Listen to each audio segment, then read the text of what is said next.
Hola, en el vídeo anterior hemos visto un método para identificar y evaluar las distintas causas de pérdida de potencia en un MOSFET. La idea para este vídeo es implementar ese método y analizar las pérdidas en el caso concreto de nuestro diseño en LTSpice, con modelos ya más próximos a la realidad y esas no idealidades de las que ya hemos hablado anteriormente.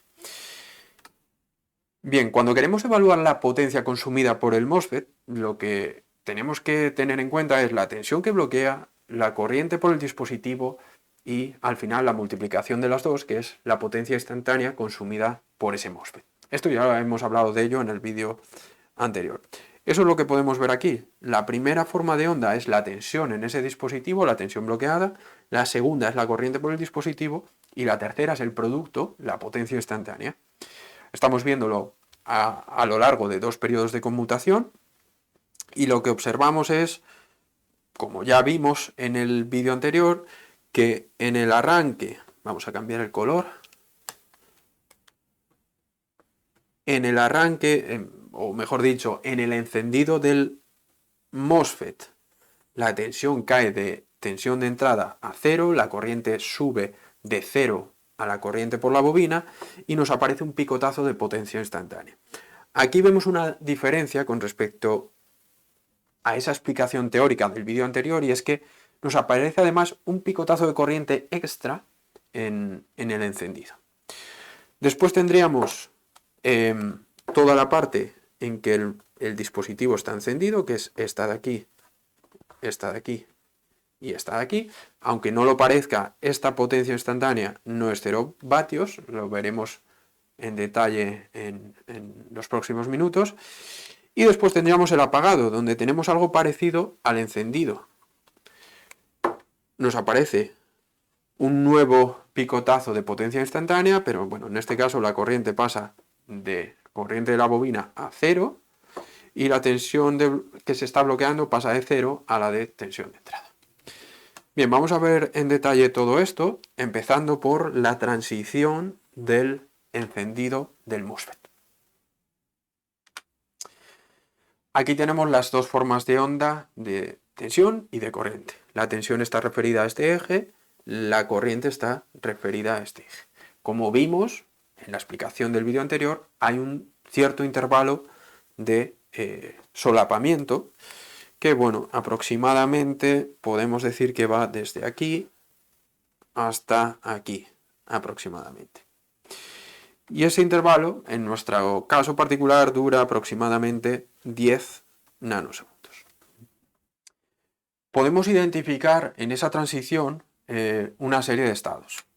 Primero vemos que aquí la corriente empieza a aumentar mientras la tensión en el dispositivo todavía es la tensión de entrada, sube la corriente y según la explicación del vídeo anterior debería acabar aquí, porque este es el nivel de la corriente que tenemos por la bobina.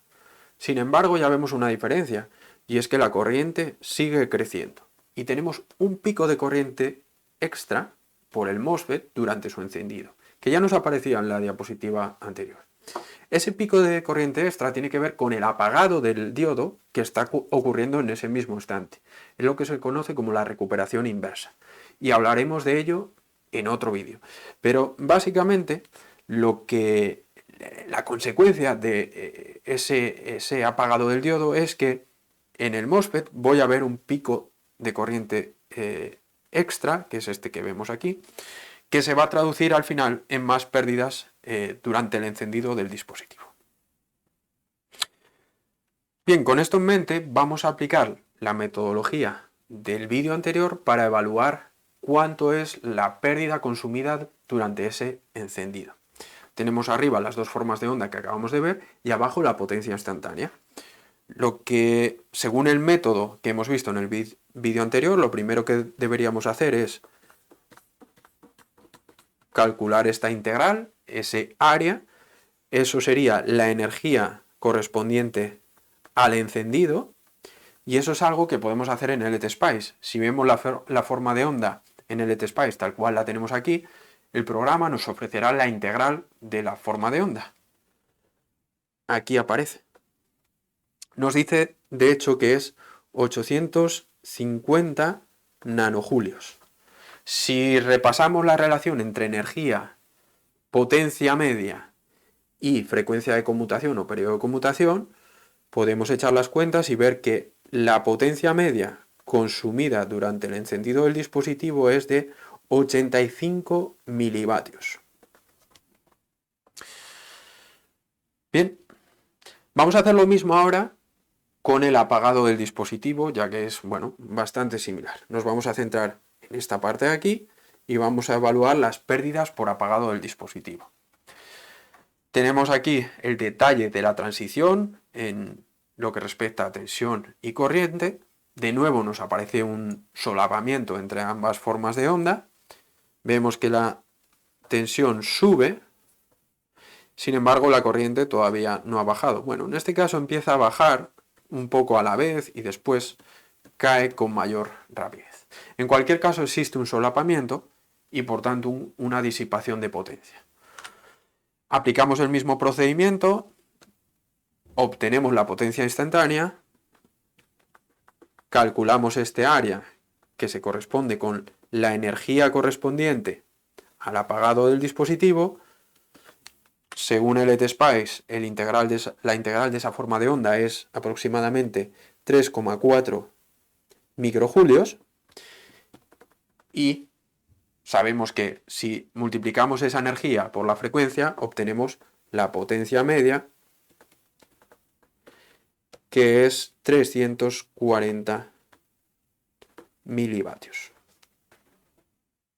Bien, ya tenemos dos de las tres potencias. Vamos con la última, y la última es la asociada a la conducción del dispositivo, es decir, lo que ocurre en este intervalo. Por cierto, me he olvidado de indicar cuánto tiempo dura esto. Esta transición, la del apagado, es de aproximadamente unos 40 nanosegundos en esta simulación si lo comprobamos con el ETSPICE. La anterior, el encendido, eran 10 y ahora vamos a centrarnos en todo el tiempo de conducción que, teniendo en cuenta que es aproximadamente el ciclo de trabajo por el periodo de conmutación, es alrededor de 2,85 microsegundos. Bien, es decir, es una escala, es un orden de tiempo mucho mayor que el de las transiciones. Como ya comenté, aparentemente esta potencia instantánea durante ese estado de encendido parece que es 0 vatios, pero la respuesta, o si lo analizamos en detalle, no son 0 vatios. Es mucho menor que esos picotazos que tenemos en el encendido y apagado, pero no es 0. Vamos a ver directamente cuánto es esa potencia. Este intervalo es el que acabamos de calcular, es ese T-on, aproximadamente 2,8 micros, y lo que vemos es que la potencia instantánea en ese estado es de un orden mucho menor que los picotazos. Los picotazos alcanzaban valores de cientos de vatios. Aquí hablamos de menos de 1 vatio. Pero ojo, se mantiene durante muchísimo más tiempo. Bueno, vamos a calcular todo este área para evaluar la energía correspondiente a la conducción del dispositivo. Lo hacemos en el ETSPICE y observamos que es aproximadamente 2 microjulios. Eso se corresponde con unas pérdidas en conducción de aproximadamente 200 milivatios.